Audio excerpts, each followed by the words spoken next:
بسم الله الرحمن الرحیم. عزتمندو د مبارکه میاشت شروع ده دي ته اهتمام رمضان میاشت ویل شي.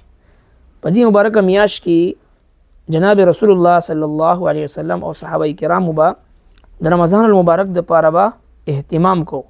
د الله محبوب پیغمبر به دې دعا اهتمام کو: اللهم بارک لنا فی رجب و شعبان وبلغنا رمضان. الہ العالمین زمونږ په رجب او په شعبان کې راته برکت واچي او په خیر او عافیت سره مونږ رمضان المبارک میاشت ته ورسي. نو دغه میاشت اهتمام رمضان میاشت دی چې مونږ په دې میاشت کې رمضان المبارک د پر اهتمام او تیاری شروع کو. اهل حقوق ته دغه حقوق ورسو. د مال چې کم زکات په مونږ فرض دی هغه په صحیح طریقې سره هغه زکات چې مونږ ادا کو. ډیر خلک زکات صحیح ادایګي نه کوي او ډیر زنانه چې په غوي باندې د غوي په کالو باندې زکات فرض وي هغه نه ادا کوي.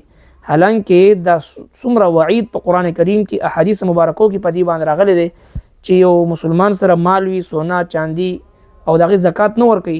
قران کریم وایي چې دغه مال قیامت پر ورځ به سره کړی شي په اور باندې او بیا د دوی بدنونه په داغلی شي.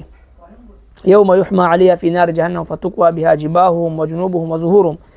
ډېر زنانه په هغوی باندې چې په سونا هغه ورسره موجود وي د کالو په صورت کې دغه زکات نه ورکوي. او دغه سخت وعید احادیث مبارکو کې راغلي چې کوم مال سره د زکات مال شامل شو هغه هلاک کوي.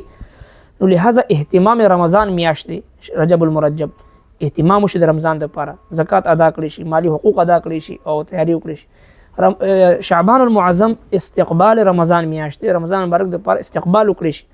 نو لہذا رمضان المبارک بیا د الله رب العزت د رحمتونو د راټولولو میاشت دی. د لپاره چې اوس نه موږ تاسو تیاری وکړو چې اهتمام استقبال او د الله تبارک وتعالى رحمتونه راټولول د لپاره چا کې ذوق وي شوق وي جذبه وي للهیت وي د الله تبارک وتعالى محبت وي او د الله تبارک وتعالى نه د غشتو یو جذبه پکې وي. نو رب کائنات هغه رحمتونه هغه نصیب کوي.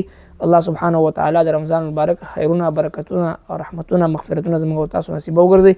جزاکم الله.